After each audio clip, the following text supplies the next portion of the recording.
Welcome back to Aspect of the Day. And today I just opened to Venus sextile Jupiter, which is a nice positive aspect as opposed to my birth chart ruling aspect last time. Just joking, that one's awesome. I'm awesome. Anyway, Venus sextile Jupiter. The sextile indicates a happy disposition with strong social tendencies. It generally brings good fortune, ease, and comfort. Artistic abilities and grace of expression often go with this aspect. The natives may be interested in religious forms of art. Business dealings in art and home furnishings are favored.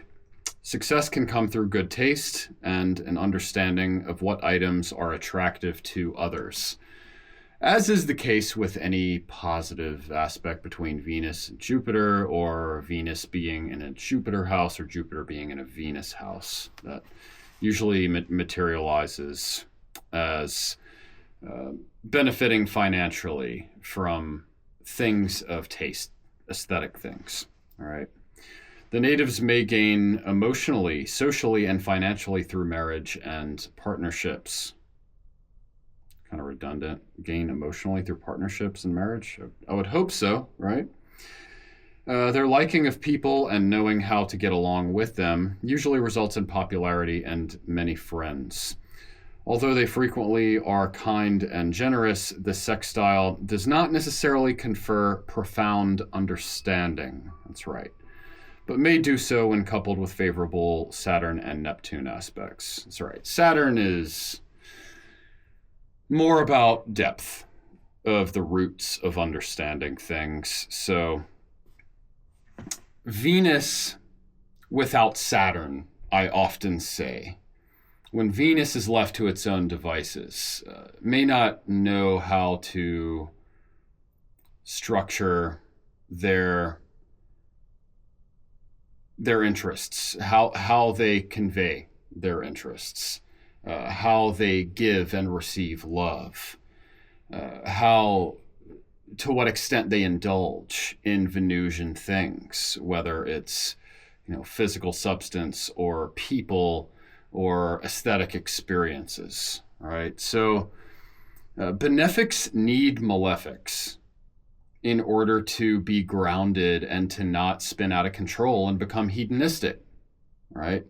So here we have a positive aspect between two benefic planets. Venus is more about the details. It's more about individual tastes, preferences, likes and dislikes regarding physical things and people, right? That's why Venus has two rulers. Taurus being the fixed earth, tangible earth, still earth, nature, moving very slowly, as it tends to do. And then Libra, cardinal relationships, cardinal air, right? Initiating relationships, being very people-oriented. Okay, so it depends what signs both of these planets are in. That's going to tell you a lot about the aspect itself and what that looks like, what style it takes on, what particular kinds of things and interests it involves. But nevertheless, we have Venus things in a positive and very forward-moving aspect with Jupiter. Remember, a trine is positive, but it's more stable and steady over the long term.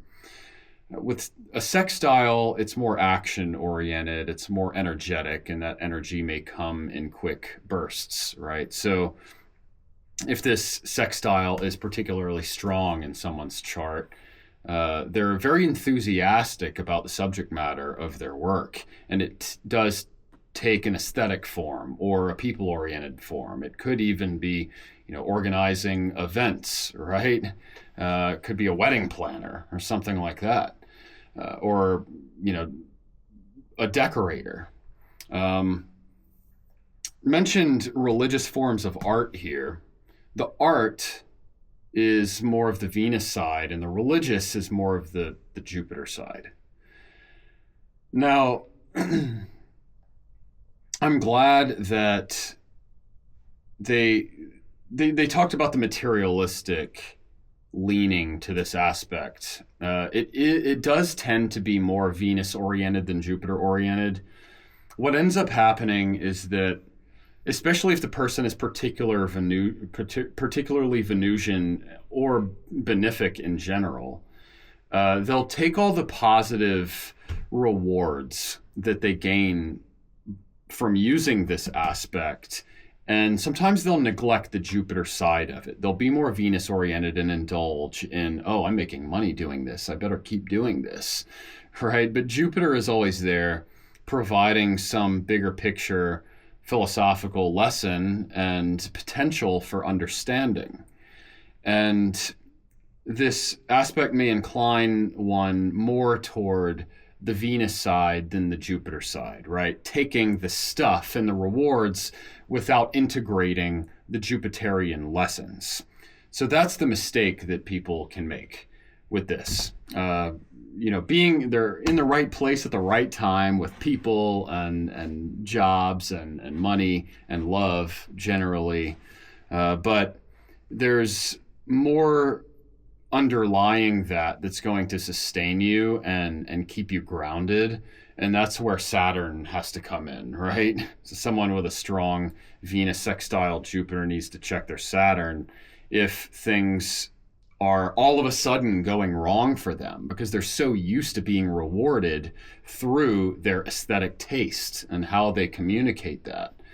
So they need to check their Saturn to know where the true principles are, the more lasting principles are in understanding the meaning behind all of the good things, or at least the feel-good things that this aspect can afford you. Just because it feels good, it doesn't always mean that it is good, okay?